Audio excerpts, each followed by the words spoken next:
మీ గురించి కొద్దిగా ఇంట్రడక్షన్ తెలపండి సార్. నా పేరు చింతల వెంకటరెడ్డి. ఇక్కడ అల్వాల్ గ్రామం, దమ్మయ్యగూడ అంటారు కూడా. ఇది మన మల్కాజ్గిరి మండల్ వస్తుంది, ఇప్పుడు జిల్లా మేడ్చల్ డిస్టిక్. సార్ ఇప్పుడు నేను చిన్నప్పటి నుంచి అంటే మొత్తం ఫ్యామిలీ అంతా, మా తాత, మా ఫాదరు అందరూ వ్యవసాయ కుటుంబమే. కేవలం వ్యవసాయమే. ఇంకా వాళ్ళకైతే అసలు చదువుకోలేదు మా పేరెంట్స్. తర్వాత నేనేమో పీయూసీ దాకా చదివాను ఇంగ్లీష్ మీడియంలో, బైపీసీ గ్రూప్లో. ఇప్పుడు ఎప్పుడైతే స్కూల్ ఫైనల్ అయిపోయిందో, పీయూసీ స్టాప్ అయినాక మా ఫాదర్ అన్నాడు, ఇంకా వ్యవసాయమే చూసుకో అని. ఆయన అడ్వైజ్ మీద, ఆయన మాట మీద నేను వ్యవసాయంలోకి దిగాను. ఎప్పుడైతే 1974లో ఆయన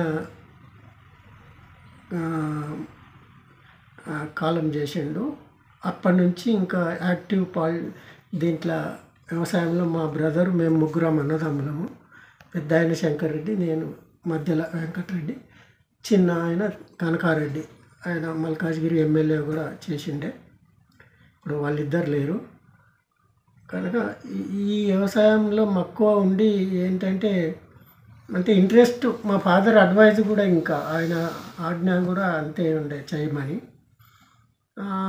అట్లా మేము వ్యవసాయంలో చేస్తూ అన్నీ చిన్నప్పటి నుంచి అబ్జర్వ్ చేస్తుంటూ, స్కూల్కి వెళ్ళి వచ్చి పాలు కూడా వెతికి అవన్నీ పశువులకు మేత అదంతా సర్దుతుంటే, అప్పటి నుంచి ఇంకా ఇదే వ్యవసాయంలో చాలా ఫుల్ డిటర్మిన్. స్కూల్ అయిపోయాక ఇంకా ఫుల్ ప్లెడ్జెడ్ దాంట్లో చేశాము. అయితే మా ఫాదర్ మరణానంతరం 78లో అట్లా ద్రాక్ష తోట పెట్టినాం. అప్పుడు ఫస్ట్ ఇయరే మాకు చాలా బాగా క్రాప్ వచ్చింది. ద్రాక్ష 6 ఎకరాలు పెట్టినాం. సో అటు తర్వాత ద్రాక్ష అట్లాగే ఇంకా 6 నుంచి 12 నుంచి 20 ఎకరాలు అట్లా చేసుకుంటూ పోయి 20 నుంచి 40 దాకా చేశాము. ముగ్గురు అన్నదమ్ములం కదా. అయితే అప్పుడు మాకు కొంచెం కరువు కాటకాలు వచ్చి ఎక్స్పీరియన్స్ ఏమైందంటే, చాలా వాటర్ షార్టేజ్ వచ్చిండే. వాటర్ షార్టేజ్ వచ్చినప్పుడు ఆ బోరు బావులు లేవు, అప్పటికి రాలేవు. ఊట బావులే ఉండే. ఆ ఊట బావులను ఇంకా లోతు తవ్వాలంటే, 1 గజం తవ్వాలంటే మనుషుల చేత 4 నెలలు పడుతుంది. అంటే నెలకు 1 గజం, 4 గజాల లోతు ఇంకా తేవాలంటే, 4 గజాలు కొట్టాలంటే 4 నెలలు పట్టింది మనుషుల చేత. ఆ టైంలో 84, 83.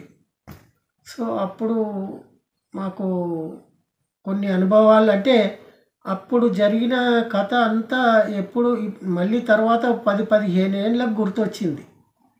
ఏంటంటే లోపల మట్టిలో ఇన్ని పోషకాలు ఉంటాయా అని. ఆ పోషకాలు తెలిసినాక అప్పుడు ఊట బావులు తోడినప్పుడు మాకు క్రాప్ ఎట్లా వచ్చింది, ఎంత దిగుబడి పెరిగింది, అసలు దీనివల్ల అని మేము అసలు వాతావరణమే మంచిగా ఉంది, దీనికి కరువు కాటకాలు మంచిగా ఉంటాయేమో ద్రాక్షకు అనుకున్నాం. అంటే ఎప్పుడు కరువు వస్తే అప్పుడే వాటర్ షార్టేజ్ అవుతుంది కదా ఇక్కడ.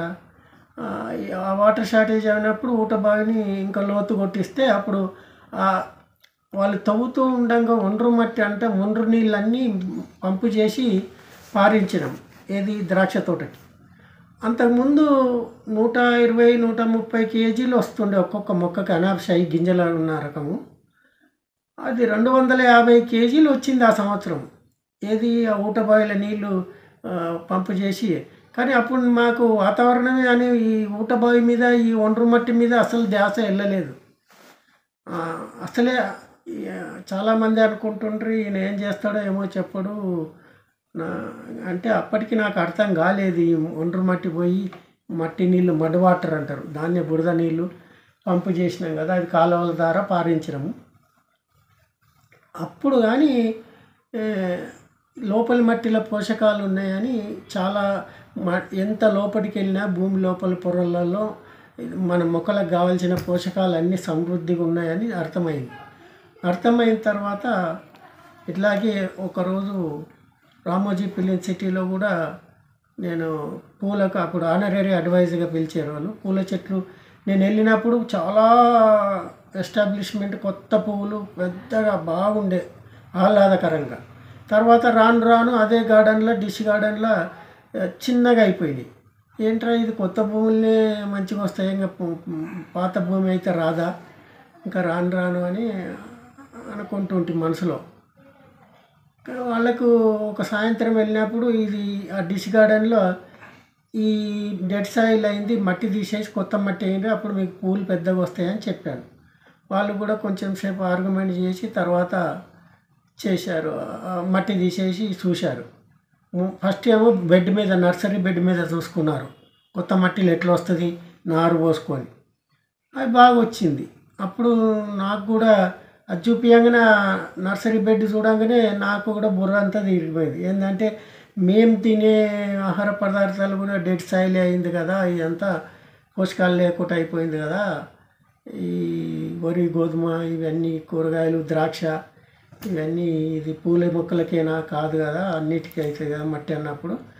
అందు గురించే ఆ మట్టి వాళ్ళంటే బయట నుంచి తెప్పించారు. అక్కడ అప్పుడే నాకు అన్నీ బావి తోడింది అవన్నీ రీకలెక్షన్, అంటే మళ్ళీ జ్ఞాపకం వచ్చేసినాయి. అరే మేము బావి తోడినప్పుడు ఇంత క్రాప్ దిగుబడి వచ్చింది, లోపల మట్టి పొరల్లో ఉన్న పోషకాలతోనే వచ్చిందని ఒక అర్థమైంది. తర్వాత నేను ఇంకా ఇక్కడ అల్వాళ్ళ స్థలం ఉంటే నాకు 9 ఎకరాలు వచ్చింది. ఇక్కడ వచ్చి వరి, గోధుమ ఇక్కడ వేయటం ప్రారంభించాను. ఇదే కొత్త పద్ధతిలో మట్టి, లోపల మట్టి తీసి పైకేసి హౌజులో కలిపి వేస్తే అదే ఫస్ట్ సంవత్సరమే వేసిన సంవత్సరమే. కానీ బయట నుంచి తేవాలంటే సాధ్యం కాదు కనుక నాకు పక్కకే ఖాళీ పొలం ఉండే, ఖాళీ స్థలం ఉంటే ఆ స్థలంలో నుంచి తవ్వి తీసుకొచ్చి వేసాను. అయితే అప్పుడు ఖాళీ స్థలంలో తీసింది ఈ మన చేలోనే సాగు చేస్తున్న చేలోనే తీసింది ఒకే రకంగా ఉన్నది స్ట్రక్చరు. ఇది ఎందుకు వాడొద్దని నేను దీన్నే ఈ సాగు చేస్తున్న భూమిలోదే తీసి వాడాను. వాడితే అది కూడా రిజల్ట్ వచ్చింది. రెండు ఒక్కంతే వచ్చినాయి, ఖాళీ స్థలంలోది ఇది. అప్పుడు నేను అనుకున్నాను భూమి లోపల ఎంతకన్నా పురుగు ఉంటుంది, వరి వేస్తే దిగుబడి బాగా వచ్చింది, చెప్పలేనంత దిగుబడి వచ్చింది. అప్పుడు యూనివర్సిటీ వాళ్ళని పిలిస్తే వాళ్ళు రీసెర్చ్ డైరెక్టర్ డాక్టర్ పద్మరాజు గారు ఉండే అప్పుడు, ఆయన అన్నాడు, వెంకటరెడ్డి గారు నువ్వు నీ స్ట్రేట్ అవే జెనీవాకు పేటెంట్ పబ్లిక్ చేసి అది పేటెంట్ రాసి పంపు, ఇది టీవీ మీడియాకు చెప్పకండి అని అన్నాడు. అట్లాగే అని నేను జెనీవాకు పంపితే అది 1 సంవత్సరంన్నర లోపల 18 నెలల పబ్లికేషన్ అయింది. అది పబ్లికేషన్ కాగానే దాని పేరు టైటిల్ ఏం పెట్టినామంటే a process to improve nutrient content in the cultivated lands అని. అంటే సాగు చేస్తున్న పొలాలలో నిస్సారమైన నేలను సారవంతం చేయు ప్రక్రియ. దాన్ని పబ్లికేషన్ అయిన తర్వాత అది అమెరికా కూడా, అంటే అందులో 190 దేశాలు మెంబర్స్ ఉంటారు దాంట్లో జెనీవాలో. అప్పుడు ఆ జెనీవా నుంచి ఒక కాపీ అమెరికాకు కూడా పోతుంది, అంటే అన్ని దేశాలకు ఒక్కొక్క కాపీ వస్తుంది.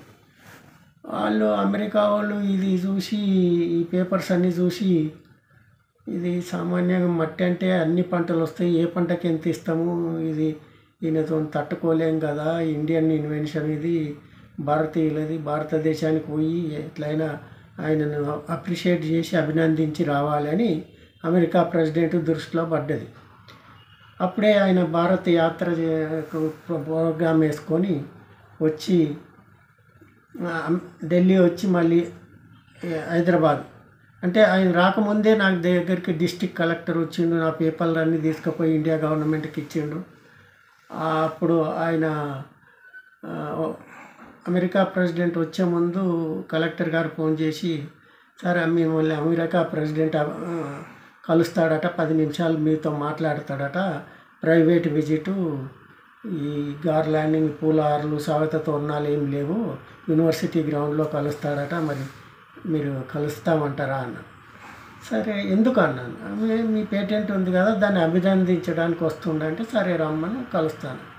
వచ్చి యూనివర్సిటీ జార్జ్ బుష్ అండి, జార్జ్ డబ్ల్యూ బుష్, అప్పుడు రాజశేఖర్ రెడ్డి గారు సీఎం ఉండే, ఆయన కూడా అరేంజ్ చేయించిండు రైతులను ఇంకా కొంతమందిని పిలిచి ఆ, ఈ ప్రోగ్రాంకి వచ్చి రాగానే ఓ టేబుల్ అడ్డం ఉన్న ఆయన వంగి చేయి లాక్కున్నాడు నాది. ఆ? అంటే నేను అనుకున్నాను ప్రెసిడెంట్ చేయి పట్టుకోరేమో అని నాకు తెలియదు. ఆయన లాక్కునేసరికి నేనే కొంచెం దిమెరపోయినా. అట్లా దాన్ని అప్రిషియేట్ మానవాళికి మంచి పని చేసినామని ఇక ఇంగ్లీష్లోనే మాట్లాడుతూ ఒక 5 మినిట్స్ మాట్లాడి ఒక 5 మినిట్స్ అట్లనే పట్టుకోడు. ఆ మీడియా అంతా ఫోకసింగ్ చేస్తుంది అంతా.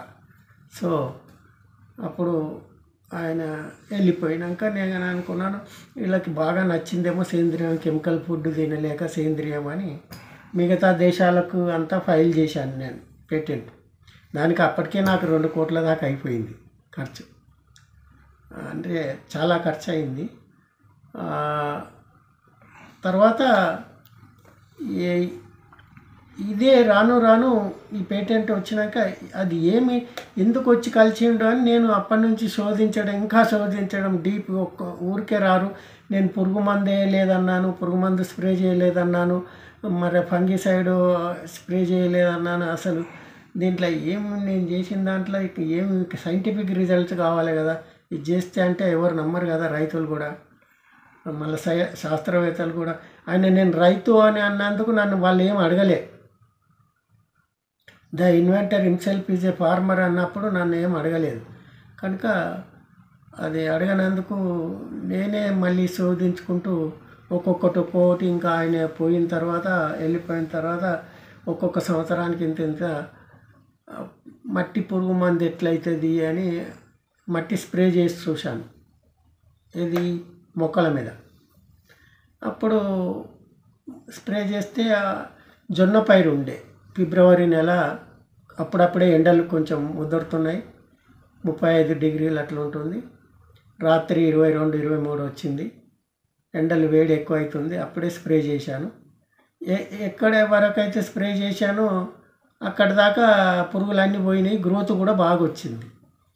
ఏంటబ్బా ఇది నేను చేసింది మట్టే కదా, గ్రోత్ వచ్చింది, మళ్ళీ ఇది వచ్చింది అని పురుగు ఎట్లా చచ్చిపోయిందని అనుకుంటే అప్పుడు నాకేమి ఎవరికైనా చెప్పాలన్నా నమ్మరు. ఎందుకంటే మట్టి పురుగు ఎట్లా వస్తుంది అని నన్నే ఏలన చేస్తారు అని. ఎట్లా చచ్చిపోయింది, కారణం ఏమై ఉండొచ్చు అని ఎతికిన. 15 రోజులు ఆలోచన. నా ఆలోచనకి తట్టకపోతే ఏమైంది, ఈ స్మార్ట్ ఫోన్లు వచ్చినాయి కదా, ఆ గూగుల్లోకి పోయి డూ ఇన్సెక్ట్స్ హ్యావ్ లివర్ అని కొట్టాను. అంటే no insects do not have liver and lungs అన్నది. లంగ్స్ అనగానే నేను చదువుకుంటేప్పుడు అవి పురుగులన్నీ శ్వాస శరీరంతోనే తీసుకుంటాయని చదువుకున్నాము. అప్పుడు నాకు అర్థమైంది వీటికి లివర్ ఉన్నందుకు. కానీ అప్పుడు వచ్చింది అట్లా. ఇప్పుడు అదే గూగుల్లో అది కూడా తీసేసిరు. ఎందుకంటే ఇవన్నీ కంపెనీలు దాంతో. ఇప్పుడు గూగుల్ అట్లా కొడితే రాదు, తింపిస్తాడు. కానీ అది నిజం. అప్పుడు వచ్చింది మాత్రం దాన్ని నేను లివర్ ఉండదని ఇంకా సైంటిస్టులకైనా రైతులకైనా అందరికీ చెప్పటం, వీడియోలు చేయటం. అప్పటి నుంచి ఇంకా ప్రాపగేట్ చాలా అయింది. ఆ పురుగులకు లివర్ ఉండదు, ఆ మట్టిలో జిగట అనేది ఉండదు. పై మట్టి కాకుండా లోపల మట్టిలోనే జిగట ఉంటుంది, బంక అనేది. అదే అరగదు వాటికి. అది అందులో ఇంకా ఆముదం పిండి, నేను ఆముదం నూనె కలిపితే ఇంకా బాగా ఎఫెక్టివ్గా ఉంది. ఆముదం నూనె ఏంటంటే మనుషులకే సరిగ్గా అరగదు, వాటికి ఇంకా అరగదు, లివర్ ఉండని వాటికి. సో ఆముదం నూనె అది. ఇంకోటి ఆ జిగట మట్టిలో కలిసిపోతుంది నూనెలు కూడా. మన ఆముదం నూనె కానీ వేప నూనె కానీ మనం తినే ఏ నూనెలైనా అవన్నీ కలిసినాక ఇంకా ఫంగిసైడ్ కూడా ఈ పురుగు మందుగా కూడా వేలరెక్కేస్తే అది రూట్ ద్వారా తీసుకొని అది మనం చల్లుతుంటే మీదికి పైనుంచి చల్లుతుంటే కింద కూడా పడుతుంది కదా, వేల ద్వారా తీసుకొని అట్లా కూడా ఫంగల్ డిసీజు శిలీంద్రనాశక కూడా అవుతుంది అది. అట్లా ఇవన్నీ జరుగుతున్నాయి. రైతులకు వీడియోలు చేసి ఇప్పుడు సివిఆర్ టెక్నిక్ అని యూట్యూబ్లో కొడితే, సివిఆర్ మెథడే కానీ సివిఆర్ టెక్నిక్ అని యూట్యూబ్లో కొట్టిన, గూగుల్లో చింతల వెంకటరెడ్డి అని గూగుల్లో సెర్చ్ చేసిన ఇవన్నీ వస్తాయి. సార్ ఇటీవల కాలంలో ప్రధానమంత్రి నరేంద్ర మోడీ గారు మన్ కీ బాత్ కార్యక్రమంలో మీ పేరు కూడా ప్రస్తావించారు. వ్యవసాయ రంగం పైన సింతల వెంకటరెడ్డి గారు అని ప్రత్యేకంగా మీ గురించి కూడా ప్రస్తావించారు. వ్యవసాయ రంగం పైన కూడా తెలియజేశారు. మిమ్మల్ని ఆదర్శంగా తీసుకోమన్నారు దేశ రైతులు మొత్తాన్ని. దీని గురించి మీరు ఎలా ఫీల్ అవుతున్నారు సార్? అది ప్రత్యేక పరిస్థితుల్లో నాకు పద్మశ్రీ అనేది ఇవ్వటం జరిగింది. వాళ్ళు డిక్లేర్ చేసినాక వాళ్ళు డిక్లేర్ చేసిండ్రు. మార్చిలో మళ్ళీ కరోనా ఎఫెక్ట్ అయ్యి దాన్ని ఇవ్వలేదు ఆ అవార్డు. నాకు అవార్డు తీసుకోలేదు. అది ఏమైందంటే ఈ అవార్డు ఇవ్వడానికి కూడా వాళ్ళు చాలా టైం పట్టింది. ఎందుకంటే లేట్ అయింది. ఎందుకంటే ఇంటెలిజెన్స్ రిపోర్టు దేశమంతా ఫర్టిలైజర్ పురుగు మందు వాడటం తగ్గింది ఏంటిది అని ఎంక్వైరీ చేసుకున్నాక అప్పుడు సివిఆర్ టెక్నిక్ ఇది అని ఒక అవగాహనకు వచ్చినాకనే వాళ్ళు పద్మశ్రీ ఇస్తామంటారు. తీసుకుంటారా సార్ అని నాకు ఐఏఎస్ ఆఫీసర్లు ఢిల్లీ నుంచి ఫోన్ చేయటము. నేను అప్లై చేయలేదు, కానీ వాళ్ళే గుర్తించి తీసుకుంటారా సార్ అంటే మన దేశంది కదా, తప్పకుండా తీసుకుంటాను, మనదే ఇంటిది కదా అని నేను అప్పుడు ఓకే చెప్పాను వాళ్ళకు. ఈ పద్మశ్రీ వచ్చి డిక్లేర్ అయినాక ఏమైంది, ఇది 2020 జనవరిలో డిక్లేర్ అయింది. 20 మార్చ్ ఏప్రిల్ మే నెలలో మిడతల దండు వచ్చింది మన దేశానికి. ఆ మిడతల దండు వచ్చినప్పుడు నన్ను యూనివర్సిటీ వాళ్ళు నా దగ్గరికి మీడియా వాళ్ళని పంపారు. ఎందుకంటే నా పేటెంట్ టెక్నిక్ కదా ఇది. ఆ మిడతల దండు వచ్చినప్పుడు ఎట్లా చేయాలి అని జూమ్ మీటింగ్ కూడా నార్త్ ఇండియా నుంచి జూమ్ మీటింగ్ కండక్ట్ చేసి, అప్పుడు గూగుల్ జూమ్ మీటింగ్లు ఉంటాయి కదా, అందులో చేసి ఆ మిడతల దండు వచ్చినప్పుడు సైంటిస్టులు రైతులు అందరూ అడిగినప్పుడు నేను మట్టి స్ప్రే చేస్తే అవి చూసి తినకుండానే వెళ్ళిపోతాయి, ఏం నష్టం చేయి అంటే అప్పటికి సైంటిస్టులు కొంచెం నమ్మలేదు. మధ్యప్రదేశ్ ఈ వాట్సాప్ గ్రూప్లలో నేను అందరికీ పెట్టాను కదా, ఆల్ ఇండియా అన్ని హిందీ గ్రూప్లో కూడా ఉన్నది కదా. ఆ మధ్యప్రదేశ్లో కొంతమంది రైతులు చేసిండ్రు. వాళ్ళ దగ్గర పక్కలో తినిపోయి వాళ్ళకి తినలేదు. నేను వాళ్ళ అడ్రస్ ఇచ్చాను. వాళ్ళంతా సైంటిస్టులు వాళ్ళ బృందము మీడియా బృందం వెళ్ళి అక్కడ ఆయనను కనుక్కుంటే సివిఆర్ సార్ చెప్పిండు ఇది ఇట్లా చేస్తే ఇవి నా దగ్గర తినలేదు, పక్కకు తినిపోయినాయి అని అంటే అప్పుడు నమ్మి దేశం అంతా ఇంకా హెలికాప్టర్లతోని దాంతోని అన్నిటితోని మట్టి స్ప్రే చేస్తే ఇంకా అవి ఇక్కడ వాలకుండా సౌత్ చైనా మియన్మార్ ఆ 2 దేశాలకు వెళ్ళిపోయినాయి అవి ఇక్కడ వాలకుండా. అదొకటి. మళ్ళీ ఇంకోటి కరోనా వచ్చినప్పుడు నేను అప్పటికే విటమిన్ డి అనేది పేటెంట్ ఫైల్ చేసినాను. అది అప్పుడే పబ్లికేషన్ అయింది ఫిబ్రవరి 28, 2021లో. పబ్లికేషన్ అయిన పేపర్స్ కూడా మోడీ గారి దృష్టికి పంపించాను. కిషన్ రెడ్డి గారు సెంట్రల్ మినిస్టర్ ఉన్నాడు కదా, కేంద్ర మంత్రి, ఆయనతో పంపించాను. అవి చూసి ఇంకా మన్ కీ బాత్లో విటమిన్ డి గురించి అట్లనే అప్పటికే ఆయనకు ఫీడ్బ్యాక్ ఉన్నది ఏది మిడతల దండు కంట్రోల్ చేయిందని. ఇంకా అన్నీ కలిపి చాలా సంతోషపడ్డాడు మోడీ గారు. దాని మన్ కీ బాత్లో చెప్పిండు. ప్రత్యేకంగా అమారా సౌభాగ్య అన్నాడు. అమారా ఈయన పద్మతితో సత్కరించడం మా సన్మానం చేయటం మా సౌభాగ్యం అన్నాడు దాంట్లో మన్ కీ బాత్లో. సార్, వ్యవసాయ రంగంలో మొట్టమొదట పద్మశ్రీ అవార్డు అందుకుంది మీరే కదా సార్? వ్యవసాయ రంగంలో అంటే రైతుగా ఇంటర్నేషనల్ అంతర్జాతీయ పేటెంట్లు 2-3 ఉన్నాయి కదా. ఈ ఎవరు ఒక రైతుగా ఇండివిజువల్గా ఇంతవరకు ఏ రైతు అంతర్జాతీయ పేటెంట్ వ్యవసాయంలో తేలే. ఇది ఫస్ట్ మన ఇండియాలోనే నాదే ఫస్ట్ వస్తుంది. కనుక ఈ వ్యవసాయ రంగంలో అనేది విప్లవాత్మకమైన ప్రపంచానికి, ఇది మన దేశానికే కాదు.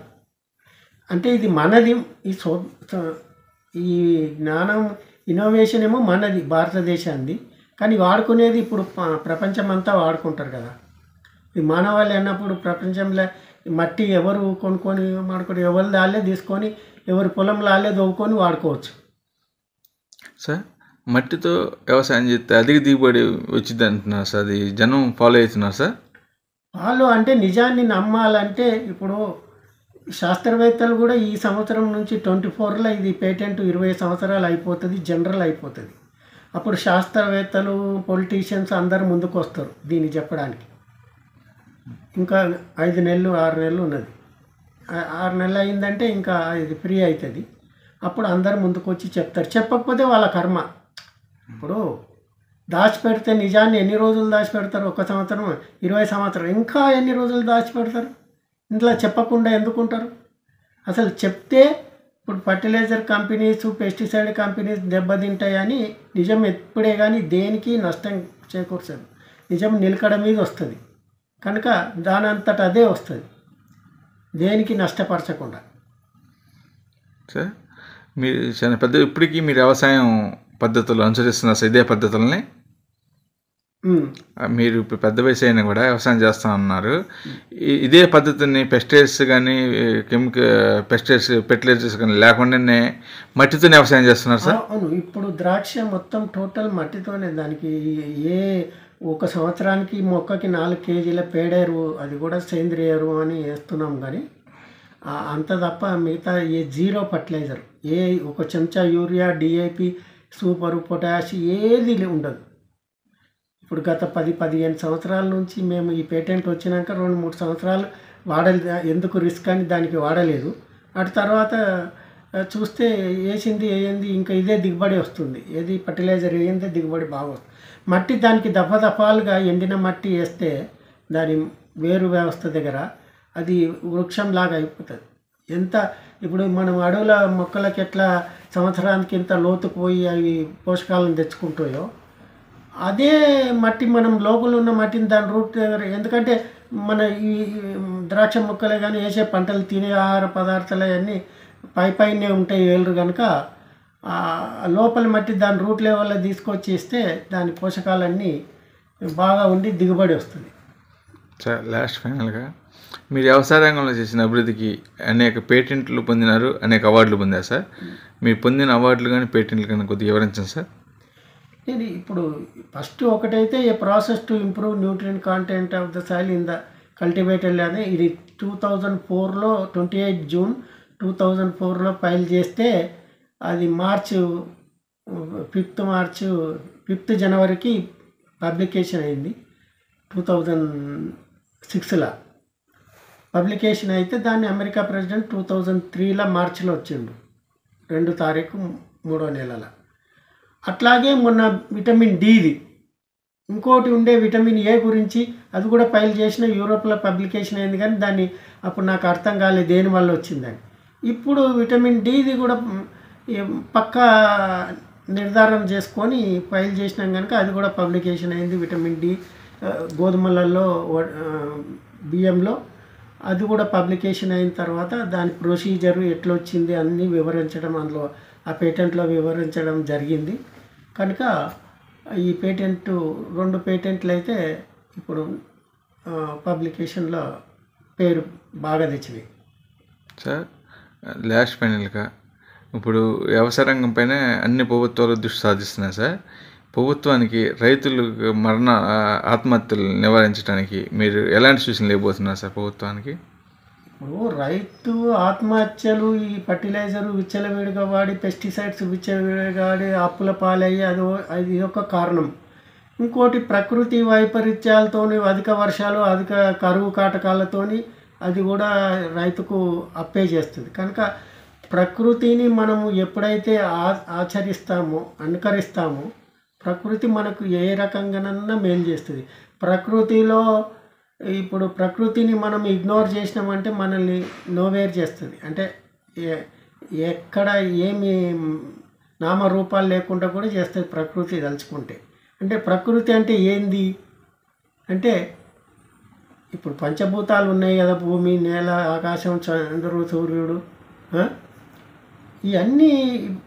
ఇప్పుడు ఉదయం ఇస్తేనే పొద్దున్న లేకనే తూర్పు దిక్కే చూస్తావు. ఎందుకు చూస్తావు అంటే సూర్యోదయం అవుతుందని.